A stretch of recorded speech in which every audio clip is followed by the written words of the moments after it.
បាទតើមានកម្មវិធីណាដែលយើងអាចទៅនៅសហរដ្ឋអាមេរិកហើយអត់ចាំបាច់ធ្វើការឲ្យគេ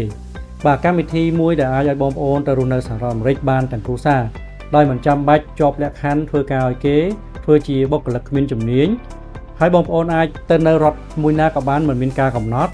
បាទហើយបងប្អូនអាចមានសិទ្ធិទៅធ្វើការឬក៏បើកអាជីវកម្មតខ្លួនបានបាទកម្មវិធីនេះគឺគេហៅថាកម្មវិធី EB5 EB5 នេះគឺបងប្អូនគ្រាន់តែវិនិយោគលុយចំនួន$84នៅក្នុងគម្រោងដែលរដ្ឋាភិបាលគេបានអនុញ្ញាតហើយបងប្អូននឹងទទួលបានលុយនឹងត្រឡប់មកវិញក្នុងរយៈពេល5ទៅ6ឆ្នាំនៅពេលដែលគម្រោងនោះចប់បាទហើយបងប្អូនអាចទៅសហរដ្ឋអាមេរិកទាំងគ្រួសារនេះគឺទទួលបាននៅ Green Card បាទក្នុងរយៈពេលត្រឹមតែ2ឆ្នាំជាងតែប៉ុណ្ណោះគឺបងប្អូនអាចចេញទៅបានហើយប្រសិនបើបងប្អូនមានVisa ទេសចរប្រភេទ B1 B2 នោះបងប្អូនចង់ទៅបានមុននោះក៏បានដែរគឺត្រឹមតែ